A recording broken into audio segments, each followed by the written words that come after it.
Honorable Minister of Communication and Development of Northeastern Region, Government of India, Sri Jyotiraditya Scindia ji, Honorable Minister Dr. Chandrasekhar Pembasani, గౌరవనీయులు Suvendu Kumar Swain, గౌరవనీయులు మహమ్మద్ నజీర్,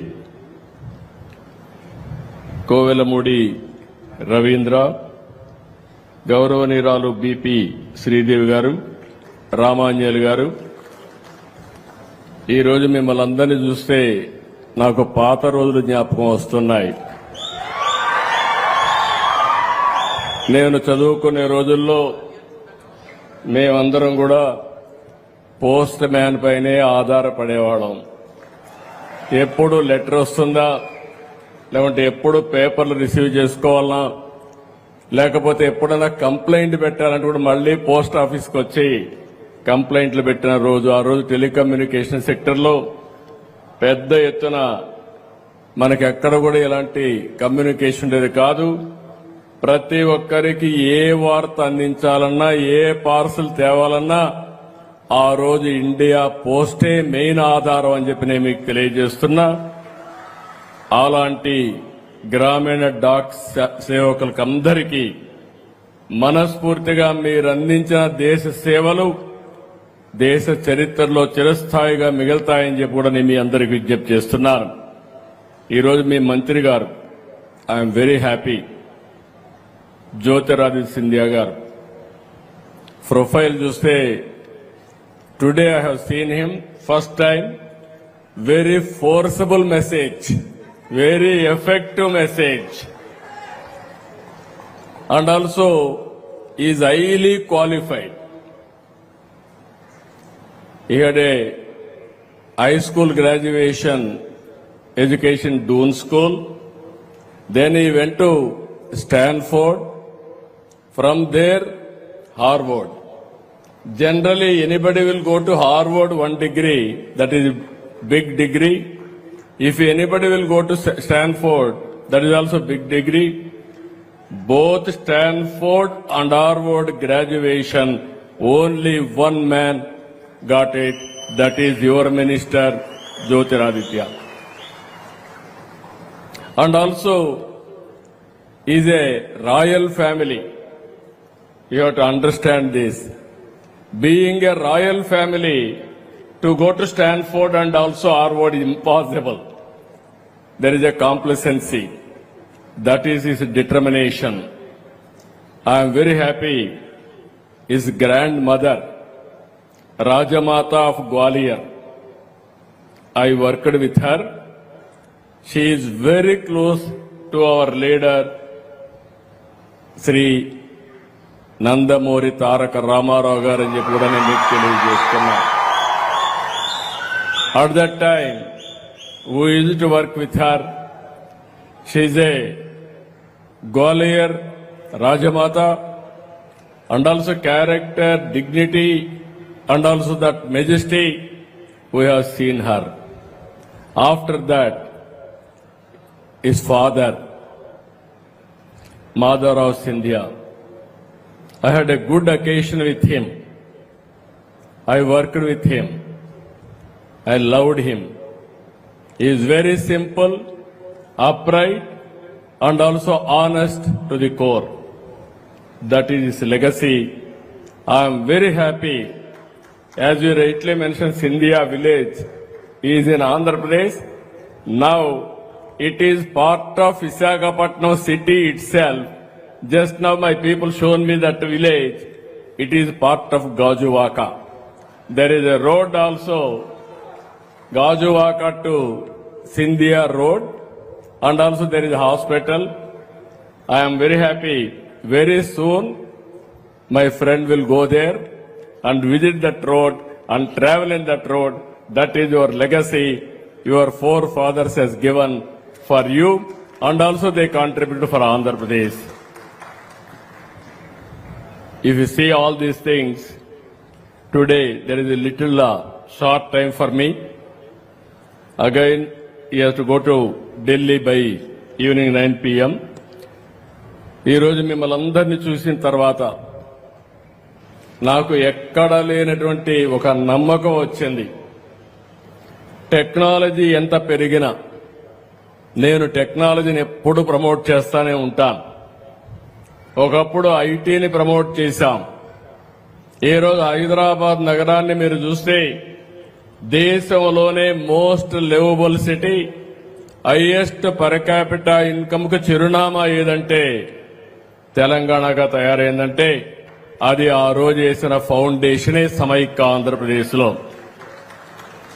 ఈ రోజు మీ యొక్క వ్యవస్థను మనం ఒకసారి చూస్తే ఎక్కడా లేని వ్యవస్థ ఇది. అలాంటి ఈ వ్యవస్థ 150 సంవత్సరాల చరిత్ర ఉంది. స్వాతంత్రం రాకమునప్పటి నుంచి పనిచేస్తున్నారు. ఈవెన్ దేశ స్వాతంత్ర పోరాటంలో పరోక్షంగా కీలక పాత్ర పోషించారు. స్వాతంత్ర సమర యోధుల మధ్య లేఖలు, పత్రికలు చేరవేయడం, వారెవరైనా అందించే ఆర్థిక సహాయాన్ని అందజేయడం, మనీ ఆర్డర్ ద్వారా అందజేయడం. ఆ రోజు బ్యాంకులు ఉండేటివి కాదు.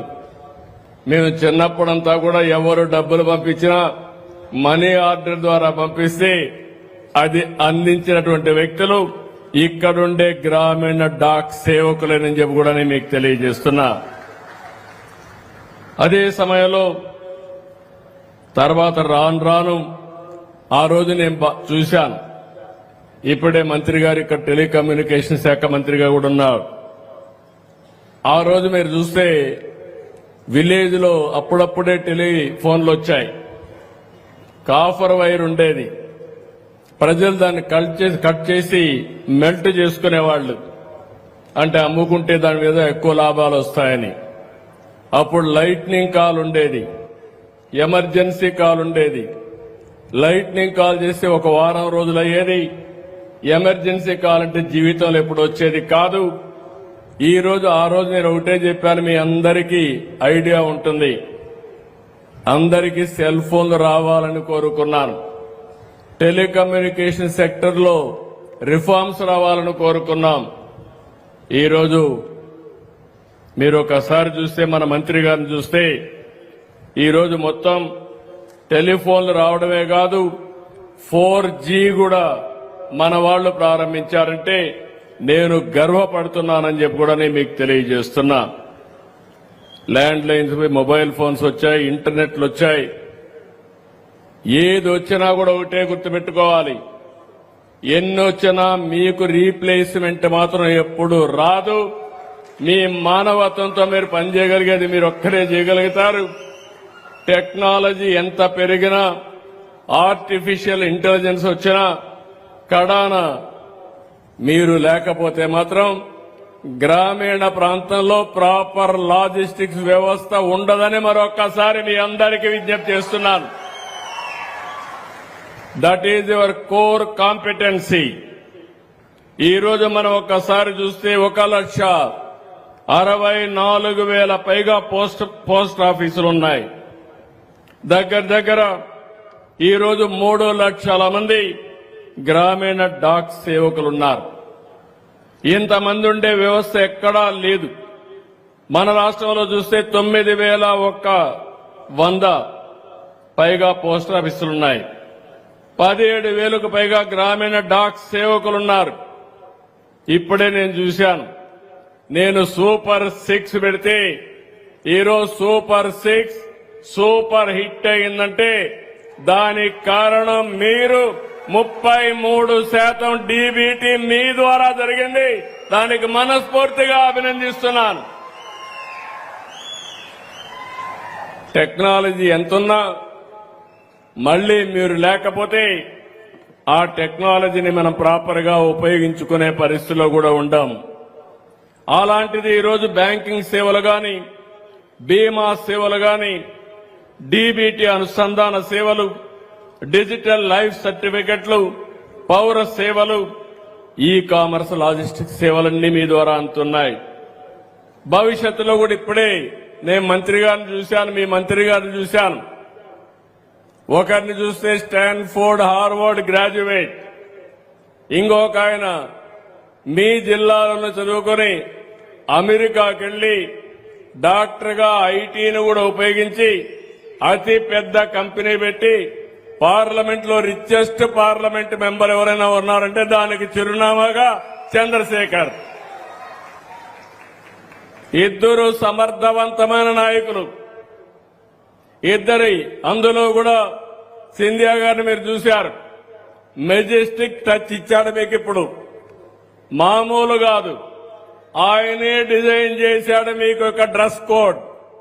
దాన్ని ఏ విధంగా మీకు ఇవ్వాలనో కూడా ఇచ్చి మీ గౌరవాన్ని పెంచడానికి అనునిత్యం పనిచేసే వ్యక్తి సింధియా అని మరొక్కసారి విజ్ఞప్తి చేస్తున్నాను. డబ్బులే కాదు, గౌరవం ఉండాలి. మీరు జాతి కోసం పనిచేస్తున్నారు. ప్రధానమంత్రి నరేంద్ర మోడీ గారు వికసిత్ భారత్ 2047 కోసం పనిచేస్తున్నారు. అంటే 2047లో నాకు ఏమాత్రం అనుమానం లేదు, 11 సంవత్సరాల్లో 11వ ఆర్థిక వ్యవస్థగా ఉన్న భారతదేశం 4వ ఆర్థిక వ్యవస్థగా రూపుదిద్దుకుంది. రాబోయే 1 సంవత్సరంలో 3వ ఆర్థిక వ్యవస్థగా తయారవుతాం. 2038కి 2వ ఆర్థిక వ్యవస్థగా తయారవుతాం. 2047కి మనందరం కలిసి చేస్తే భారతదేశం ప్రపంచంలోనే నెంబర్ 1 ఆర్థిక వ్యవస్థగా తయారవుతుంది. వికసిత్ భారత్ మీరు లేకపోతే సాధ్యం కాదు. మెషిన్లు వస్తాయి, ఏఐ వస్తుంది, ఏ పని కావాలన్నా జరుగుతుంది. కానీ మనిషి ఇచ్చే హ్యూమన్ టచ్ మాత్రం మనిషే ఇవ్వగలుగుతాడు. ఆ పనులు మీ ద్వారానే సాధ్యమని మరొకసారి తెలియజేస్తున్నా. కన్యాకుమారి నుంచి కాశ్మీర్ వరకు ఏదైనా ఒక పార్సల్ పోవాలంటే అది మీ వల్లనే సాధ్యం. ఇలాంటి వ్యవస్థకి ఒక విజన్ ఇచ్చి అదే సమయంలో మిమ్మల్ని అందరినీ గాని గైడ్ చేయగలిగితే వండర్స్ చేసే శక్తి సామర్థ్యం మీకుంది. ఈ రోజే మంత్రి గారు ఒక మాట చెప్పారు. నేను ప్రపంచం అంతా కూడా పంపిస్తున్నాను ఎక్స్పర్ట్స్ అందరినీ. వాళ్ళు మొత్తం స్టడీ చేస్తారు. వాళ్ళల్లో వచ్చిన మార్పులు చూసుకుని దానికంటే మెరుగైన వ్యవస్థను రూపకల్పన చేస్తానని మీ అందరికీ హామీ ఇచ్చాడు. ఇప్పుడే ఎలక్ట్రికల్ సైకిల్ కూడా మాట్లాడాడు. I'm very happy. If you have to provide for every our people Gramin Dak Sevak 1 electrical cycle with green energy, no pollution. If you do that, then they will cover very comfortably in the villages. Even sometimes they need exercise, they will ride the cycle. Whenever they are tired, they can drive the cycle and move forward. Even carrying parcels, all these things, it is very, very easy. For that, what I am requesting our Honorable Minister, make Andhra Pradesh as a proof of concept, as a model project. All 17,000 people you provide 1 cycle, you will see the productivity within no time. ఇవన్నీ కూడా మనం చేసి ముందుకు పోవాల్సిన అవసరం ఉంది. నేను ఒకటే మిమ్మల్ని అందరూ విజ్ఞప్తి చేస్తున్నా. ఈరోజు బోలెడన్ని అవకాశాలున్నాయి. నేను ఇప్పుడే చూశాను ఎంత ఫ్లూయెంట్ గా హిందీ మాట్లాడుతున్నారు, ఇంగ్లీష్ మాట్లాడుతున్నారు. బాగా చదువుకున్న వాళ్ళు కూడా గ్రామంలో ఉండి ప్రజలకు సేవ చేస్తూ మీ ప్రాంతాన్ని అభివృద్ధి చేయొచ్చని ఇండియా పోస్ట్ సర్వీస్ లో చేరారు. దానికి మిమ్మల్ని అందరినీ మనస్ఫూర్తిగా అభినందిస్తున్నాను. ఈరోజు ఇంకొక విషయం కూడా మనం మాట్లాడుకోవాలి. ఈరోజు ఉత్తమ సేవలు అందించే మిమ్మల్ని అందరినీ మనస్ఫూర్తిగా అభినందిస్తూ ఈరోజు రాష్ట్రంలో కూడా డబల్ ఇంజన్ సర్కార్ ఉంది. ఈ రోజు మీరు చూస్తే డబల్ స్పీడ్ తో ముందుకు పోతున్నాం. 20 నెలల్లో సంక్షేమ కార్యక్రమాలు చేశాం. అభివృద్ధి కార్యక్రమాలు సూపర్ స్పీడ్ తో ముందుకు పోతున్నాం. సుపరిపాలనకు నాంది పలికాం. ఈ రోజు ఎవ్వరు కూడా ఏ ఆఫీసుకు పోయే పని లేదు. సర్టిఫికెట్లు గాని ఏ పని కావాలన్నా వాట్సాప్ గవర్నెన్స్ లో మన మిత్ర ద్వారా ఇస్తున్నాం. ఇవన్నీ కూడా సర్వీసులు వస్తాయి.